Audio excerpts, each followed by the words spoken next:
আমার জীবনের একটি গুরুত্বপূর্ণ একটি ঘটনা আপনাদেরকে জানাবো।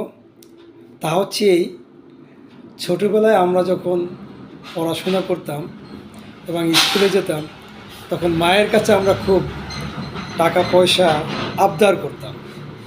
তখন মা আমাদের সেই আবদার পূরণ করতেন। প্রিয় ভিউয়ার্স, আমার ছোটোবেলায় তখন টাকার যে মুদ্রা তা ছিল 5 পয়সা, 10 পয়সা, 4 আনা, 8 আনা, 12 আনা, 1 টাকা, 1.5 টাকা, এরকম করে। তো 1 টাকা পর্যন্ত মুদ্রা ছিল, তাও কাগজের টাকা ছিল। আপনারা অনেকেই দেখছেন, এখন আর তা নেই।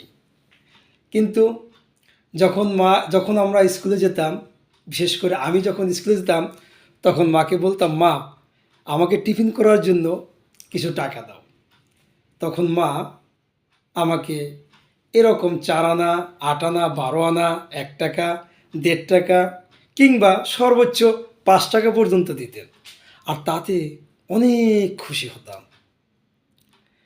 যখন মায়ের কাছে টাকা চেতাম, মা তখন কি করত, এই আজকের মতো এরকম আধুনিক সুব্যবস্থা তখন ছিল না। তখন হয়তোবা গ্রামের 2-1টা ঘরে আধুনিক ব্যবস্থা ছিল, বিদ্যুৎ ছিল না এবং যাতায়াতের কোনো সুব্যবস্থা ছিল না। মা তখন টাকা রাখতেন চৌকি বা খাটের যে বিছিয়ে রাখা যে বিছানা ছিল, সেই বিছানার নিচে। স্কুলে যাওয়ার সময় মাকে বলতাম, মা টাকা দাও। তখন মা এরকম করে সিকি অথবা আদুলি এরকম করে আমাদের দিত, আর তাতে অনেক খুশি হতাম। আর এই টাকা নিয়ে যখন স্কুলে যেতাম, তখন বেশ কিছু ভালো ভালো খাবার কেনা যেত, অল্প টাকায় খাবার কেনা যেত।